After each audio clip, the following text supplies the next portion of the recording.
Já fizemos um programa, como eu falei, que falamos sobre a alienação parental de uma maneira geral, seus danos aos filhos, dados estatísticos e também medidas que podem ser tomadas. Mas hoje a gente vai falar sobre a responsabilização civil decorrente dessa prática. Ou seja, reparação pelos danos suportados tanto pela criança, tanto também como pelo genitor que foi vítima dessa prática. E não custa lembrar que, segundo o CNJ, olha só esse dado, 80% dos filhos de pais separados são vítimas de algum grau, ainda que baixo, da alienação parental. Então, doutor Guilherme Colim, eu começo lhe perguntando o seguinte, antes da gente começar a falar sobre a responsabilidade civil propriamente dita, o senhor poderia fazer aí um resumo sobre exatamente o que é alienação parental?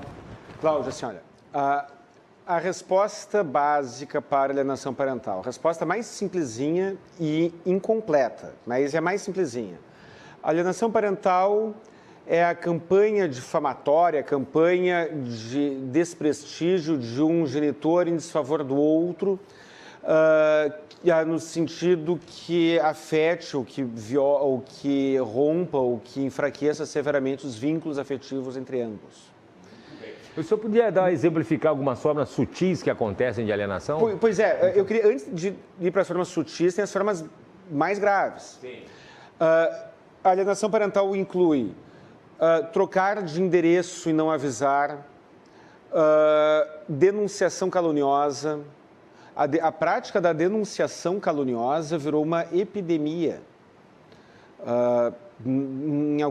Alguns estudos indicam que em algumas varas criminais o índice, o percentual de denunciação caluniosa é enorme. Tanto é que já existe um projeto de lei prevendo como hediondo o crime de denunciação caluniosa por crime sexual.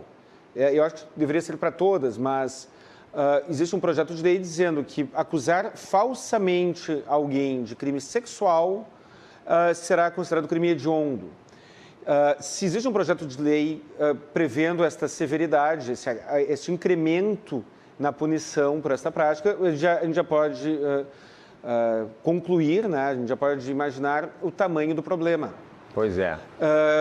Dentro das hipóteses de alienação parental, incluem-se desde de atos bárbaros, atos estúpidos, atos de filme, em que a pessoa some com a criança, em que a pessoa faz uma lavagem cerebral no filho contra o pai ou contra a mãe, como situações mais sutis, que é agora a tua segunda pergunta.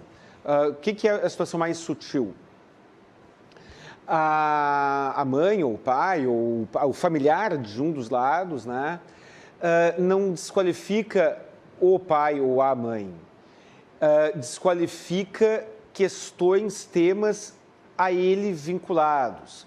Por exemplo, a pessoa mora numa cidade, o casal se separa, nem precisa se separar, os pais moram em cidades diferentes.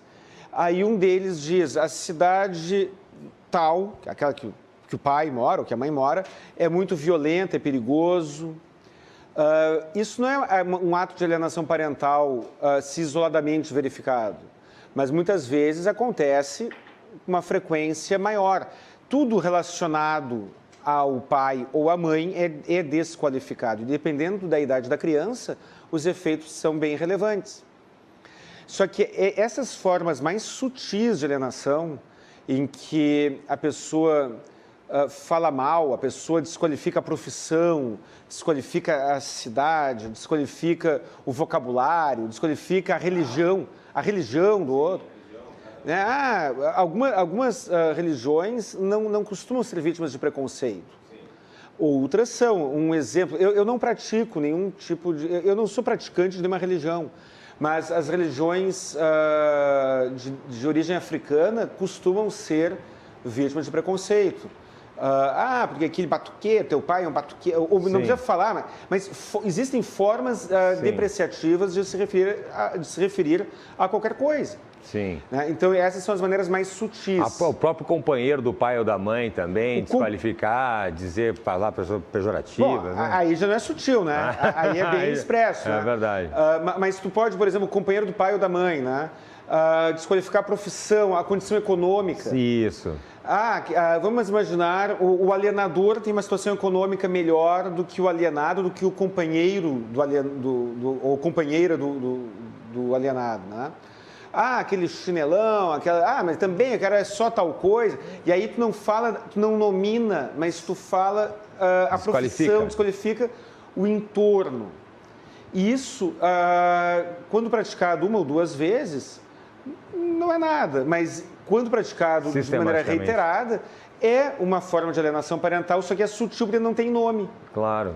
Né? Ela é velada. Vai diminuindo a pessoa sem... E a comprovação é mais difícil. Normalmente, quando a gente fala em responsabilidade civil por alienação parental, essa forma mais sutil de prática e mais difícil muito mais difícil. Perfeito. Bom, e a gente tem aí a questão da responsabilidade, muito importante, responsabilidade civil. Quem pode pedir essa reparação? Quem pode ser alvo, doutor Guilherme Colin, de uma ação judicial, por exemplo? Regra geral do direito civil. Toda pessoa que tiver o seu direito violado e sofrer algum prejuízo tem direito a obter uma reparação. Isso vale para tudo. Existe uma lei da alienação parental, que classifica como ilícito estas práticas de alienação. Quem são as pessoas prejudicadas? Na maioria das vezes, é a criança e mais o pai, ou a criança e mais a mãe. Não precisa ser apenas estes, mas pode ser um avô, uma avó, um familiar. Mas na maioria das vezes é praticado contra o pai ou contra a mãe. E quem é o prejudicado? É a criança, em 100% das vezes, né? E o genitor alienado. Então, a mãe, infelizmente, né, a prática da alienação parental é muito mais comum pelas mães, pelas mulheres, do que pelos homens. É mais comum que os homens pratiquem outros deslizes. Mas a alienação parental é uma prática que tem uma preponderância feminina. Então, no exemplo mais comum, o pai sofreu alienação parental. De quem foi o prejuízo? Dele e do filho. Quem é que pode pedir a reparação por danos morais? Ele e o filho. Na maioria das vezes, a situação econômica é um limitador. Na lei da alienação parental, existe a hipótese de uma das penalidades ser a multa pecuniária. E raramente ela é aplicada, porque na maioria das vezes a pessoa que pratica a alienação, o alienador ou a alienadora, não tem dinheiro sobrando, e o juiz da vara de família, ele leva em conta o princípio do melhor interesse da criança. E aí, se obrigar aquele pai ou aquela mãe alienadora a pagar uma multa, ele poderá comprometer, né, o sustento, comprometer o padrão de vida, ainda que temporário, da criança. Então, existe uma resistência disso quando o pedido é de multa pela lei da alienação parental. Porém, a reparação cível não é essa multa, não é a mesma coisa. A reparação cível é um pedido de indenização que qualquer pessoa que tenha tido seu direito violado poderá formular quando comprovado o prejuízo. A avó pode acontecer, o avô. E quem pode ser o alvo da ação reparatória? O alienador, que na maioria das vezes é o genitor. Mas pode ser um tio, pode ser uma tia, pode ser um avô, pode ser um parente, pode ser qualquer pessoa próxima à criança. Que situação. E a gente tem que observar também um prazo de prescrição, talvez, para essa ação? O prazo de prescrição, regra geral, 3 anos a contar, não da prática do ato, e sim da ocorrência do dano. Então, um casal tem um filho, um membro do casal pratica uma alienação parental, e alguns anos depois, um dos genitores detecta ou percebe ou sofre o dano daquela alienação que aconteceu lá atrás. ali inicia o prazo de prescrição de 3 anos. É muito difícil, essa discussão de quando que inicia o prazo é uma discussão difícil, porque ela não é objetiva, não é como um atropelamento em que aconteceu no dia tal, na data tal, fulano de tal foi atropelado. O dano da alienação parental, ele é a conta-gotas, a alienação é praticada a conta-gotas na maioria das vezes e o dano é percebido a conta-gotas também. Mas, em tese, são 3 anos. Quando a ação for do filho contra o alienador, e isso pode acontecer, não é comum, mas pode, aquela criança que passou a vida inteira sendo alienada, né, foi afastada do pai ou da mãe, ao completar 16 anos de idade, terá ali o início do prazo de prescrição de 3 anos. No meu entendimento, este prazo poderá ser maior, poderá se iniciar depois, caso se detecte o prejuízo depois. Imaginemos, aos 20 e poucos anos de idade, a pessoa inicia um processo depressivo porque não tem um vínculo afetivo com o pai ou com a mãe. Então, iniciou ali o prazo de prescrição. Mas a prova disso é muito difícil, é muito desafiadora. E doutor Guilherme, essa ação, ela tramita na vara civil ou na vara de família? Provavelmente haverá uma discussão quanto a isso. É competência do juiz da vara de família discutir as questões de família. Mas o meu dano moral, o dano que eu senti por conta de uma alienação parental que eu tenha sofrido, ele tem um vínculo familiar, é claro, mas é um dano pessoal meu. Eu não estou discutindo o interesse do filho mais, estou discutindo o meu interesse de ser indenizado. Ou o dano daquela pessoa que foi afastada do pai ou da mãe. Não há uma resposta certa para isso. Muito provavelmente, se você entrar com uma ação na vara civil, haverá o risco do juiz se declarar incompetente e mandar para a vara de família. E talvez o juiz da vara de família faça o mesmo.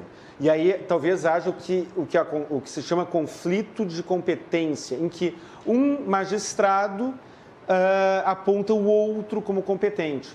E aí isso pode ser discutido no Tribunal de Justiça, a disputa entre magistrados. Caso aconteça, infelizmente não há o que fazer.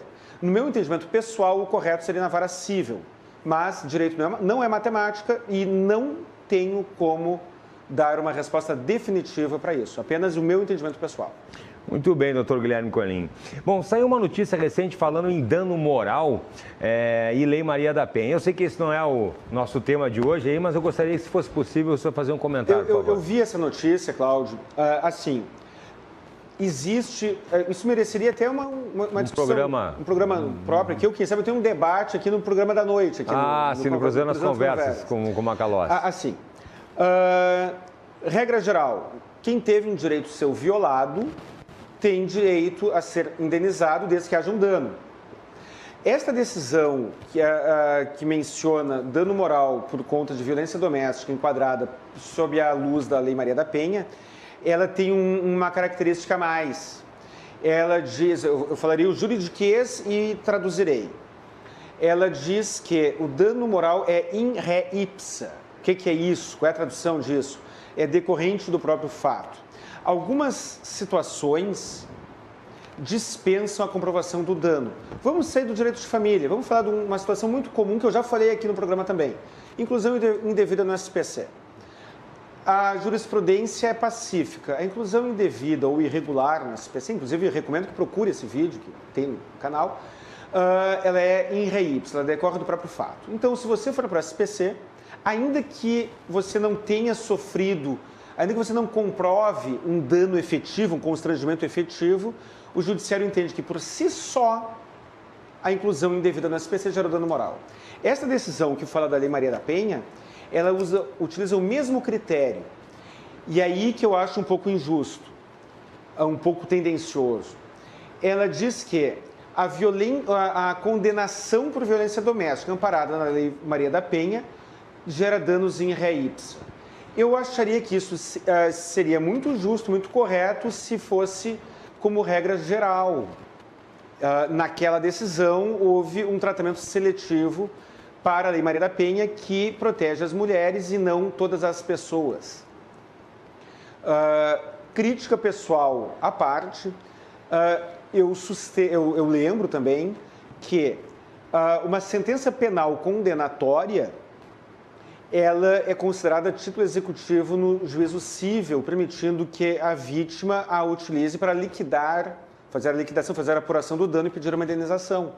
Então, se você sofreu um ato de violência, ainda que não pela Lei Maria da Penha, e o ofensor tiver sido condenado em um processo criminal, você poderá usar essa sentença para pedir uma indenização no juízo cível, pedindo apenas a liquidação do dano, em regra geral. A Lei Maria da Penha parece que ela é um facilitador. Então, se houver uma condenação por violência doméstica amparada na Lei Maria da Penha, segundo aquela decisão que tu mencionaste agora, Cláudio, o dano será reconhecido por si só. Acredito que violência física deveria ser considerado por si só, independente do gênero. E eu acredito que se houver uma agressão de uma mulher contra um homem e ela seja condenada em processo criminal, o critério será o mesmo. O problema é que uma condenação em um processo criminal, pela regra geral, pelo Código Penal em geral, ela é mais difícil, porque se uma mulher agredir fisicamente um homem e ela não o matar e nem o aleijar, o processo irá para o Juizado Especial Criminal, onde ela poderá fazer uma composição com o Ministério Público, evitando assim uma sentença penal. Ou seja, só se o contrário não serve, então, não, resumindo. Exato. Uma mulher bater num homem tem uma série de leis aí que amparam essa situação, sem entrar no mérito, tá? Mas o contrário, uma mulher até motivo de chacota, né, doutora? Vai apanhar da mulher e tal, fulano apanhou da esposa e tal. Isso, Quer dizer, azar do homem. Não é bem assim, né? Não é bem assim, Cláudio. Só para provocar. Mas assim, o caminho para uma reparação civil por violência doméstica, em que o homem foi agredido, o caminho é muito mais longo. Sim. Entendi. Muito mais longo. Entendi. No caso da alienação parental, existe uma resistência do Poder Judiciário em documentar, em reconhecer a alienação parental quando ela é praticada por meios subjetivos, dentro daquela sutileza que mencionei. Mas muitas vezes a agressão acontece, por exemplo, por mensagens de WhatsApp. Aí a agressão está documentada. Às vezes pelas redes sociais, às vezes pela troca de endereço. E a clássica denunciação caluniosa. Nesses casos, a vítima, ela tem a prova pré-constituída da alienação que sofreu, além das outras agressões paralelas, a injúria, eventualmente, a difamação, sim. A própria calúnia que sofreu. Sim. Nesses casos, ela não precisa do reconhecimento, aliás, na maioria das vezes, ela não vai precisar do reconhecimento de um dano in re ipsa, do dano decorrente do próprio fato, como a gente falou agora. Sim. Se ela comprovar isso tudo, ela terá grandes chances de ser indenizada, sim, porque é um direito seu violado. Sim. Né? Então, como é que aconteceu a alienação parental? Um dos genitores sumiu com a criança, praticou denunciação caluniosa. O juiz da vara de família poderá tratar de uma maneira, às vezes é meio frustrante para o advogado, aquela complacência que nós vemos muitas vezes. Sim.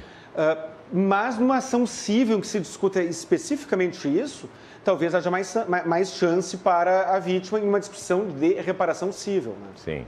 Bom, doutor Guilherme, aqui eu já faço aqui um elogio para o doutor Guilherme, porque eu tenho muitos amigos advogados, quero mandar um abraço para todos e que gostam muito aqui de ver o programa e aprendem muito aqui com seus colegas, né? Aprendem muito aqui com as nossas entrevistas. E o senhor sempre dá muito enfoque justamente às estratégias processuais. Qual é a dica que o senhor pode dar aí para os colegas aí nesse sentido, doutor? Olha, Cláudio, eu parecerei um pouco frio agora, né? Mas isso aqui não é concurso de simpatia. Não. Eu recomendo, estrategicamente falando, não faça um juízo moral. Sim. Eu recomendo que, quando alguém estiver violando o seu direito e quando você estiver disposto a demandar em juízo, procure documentar-se, cuidar com bastante carinho das provas que você utilizará. E muitas vezes, e aí existe uma expressão popular que é dar corda para o outro se enforcar. Um exemplo, nós falamos aqui, acho que umas 3 ou 4 semanas atrás, mensagens por redes sociais e por WhatsApp, por aplicativos, né? Um desaforinho aqui, um desaforinho ali, uma ofensazinha aqui, talvez não seja tratado com muita seriedade pelo Poder Judiciário. Qual é a recomendação que eu faço? Tome uma maracujina, fazer uma propaganda aqui da maracujina. Faça um mantra. Faça um mantra e espere o agressor produzir mais provas contra ele mesmo. Então o agressor vai lá e te manda, Cláudio, uma, 2 ou 3 mensagens desaforadas.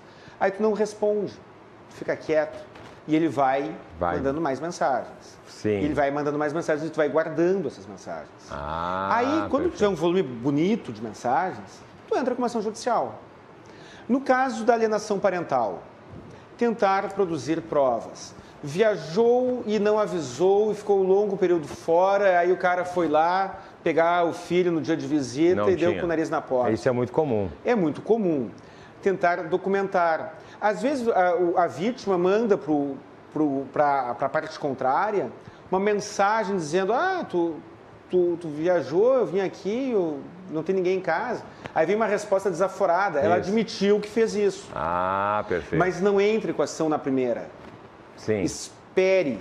Sim. Porque a alienação parental não se caracteriza por um ato isolado. Perfeito.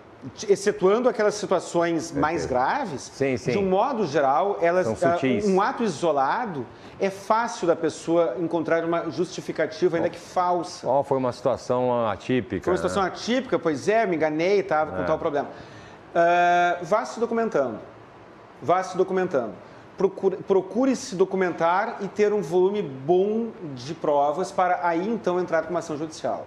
E existe a síndrome da alienação parental. É verdade. A síndrome da alienação parental acontece quando o prejuízo já está feito. E aí existe uma tese de defesa que ela é muito, no meu ponto de vista, é uma tese moralmente reprovável, né? Que é questionável. Que é assim, quando a pessoa alega, quando a vítima da alienação parental entra com a ação judicial e comprova que é um bom pai ou uma boa mãe, a parte contrária diz que a síndrome da alienação parental não se materializou, tanto é que o pai está falando com o filho. E quando a síndrome da alienação parental está, já está instalada, né? já aconteceu, a tese de defesa do alienador ou da alienadora é: bom, agora não adianta mais, porque como o vínculo já está fraco, seria um mal maior impor àquela criança a convivência com aquele pai cujo vínculo foi cortado ou foi muito enfraquecido. Ou seja, nas duas hipóteses, o alienador ganha dentro desta tese de defesa. Sim. A questão é que, assim como o direito penal pune os crimes tentados, a responsabilidade civil, o direito civil, não acolhe a tentativa de dano maior.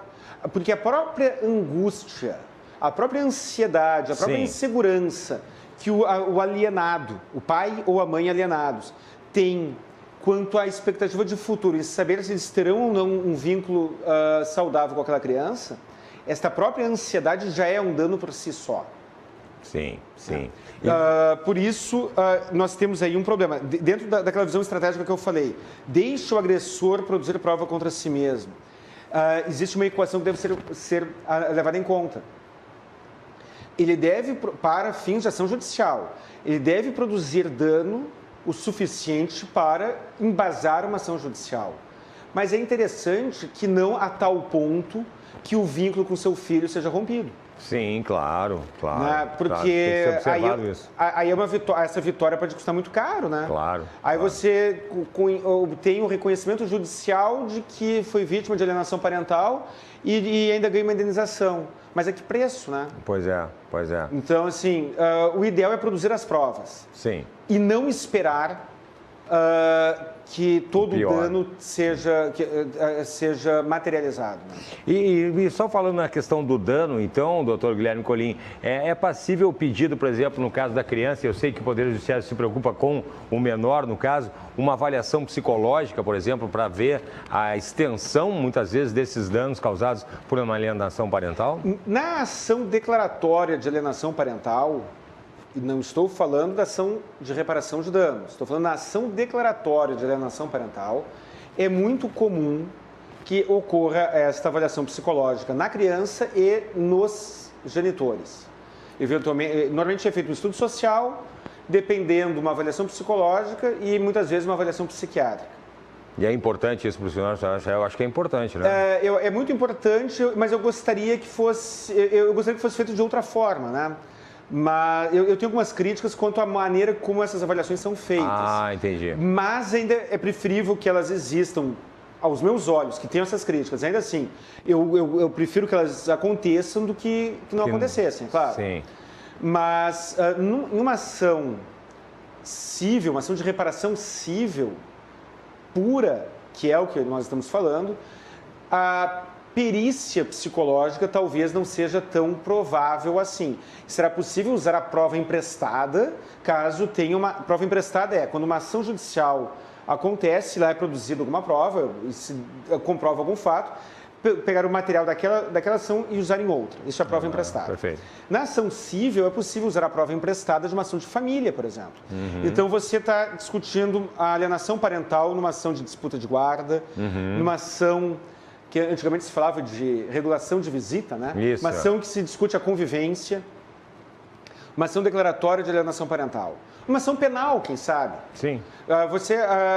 Acontece uma ação penal em que você é acusado falsamente de abuso sexual, de maus tratos, ou de abandono de incapaz, alguma coisa do gênero, e na ação penal é comprovado que o crime não aconteceu. Aí é possível pegar aquela prova emprestada e usar na ação de reparação civil. Cuidado, o prazo de prescrição começa a contar do dano, a contar do momento que você tomou conhecimento do dano. Então, assim, Cláudio, se alguém falar mal de ti e tu levar 2 anos para saber, vai começar ali o teu prazo prescricional. Só que se a pessoa entra com uma ação penal, por exemplo, existe o risco da ação penal levar mais de 3 anos. E aí, se você esperar a ação penal acabar para somente então entrar com a ação civil, corre o risco de ser surpreendido pelo prazo de prescrição. Então, é um cuidado que você deve ter. Muito bem, doutor Guilherme Colin. Sempre um prazer, uma aula de direito conversar com o doutor Guilherme Colin. Para quem está nos assistindo aí, endereços de contato, doutor Guilherme, com dúvidas. Telefones fixo, 51 32 28 12 19. WhatsApp celular, 51 99985 7991. Redes sociais, Facebook e Instagram, CRJ Advogados. E também meu canal do YouTube, que é o canal Saiba Direito, onde este vídeo será carregado, assim como estão carregados os vídeos das entrevistas passadas e outros vários vídeos avulsos que eu faço. Sensacionais os vídeos. Aqui está ali o endereço ali, o pessoal colocou da produção, Saiba Direito lá no YouTube. Eu já vou sugerir também, a gente já falou isso ano passado aqui, mas é um tema muito recorrente, a questão das modalidades de tipos, regimes de casamento, doutor Guilherme Colin. Sim. Já vou sugerir aí. Podemos voltar no assunto. Vamos voltar nesse assunto que é sempre recorrente e interessa a todo mundo. Doutor Guilherme, muito obrigado, viu? Um grande abraço e até a semana que vem. Até a semana que vem. Eu que agradeço. Um grande abraço, Paulo. Valeu. Agora...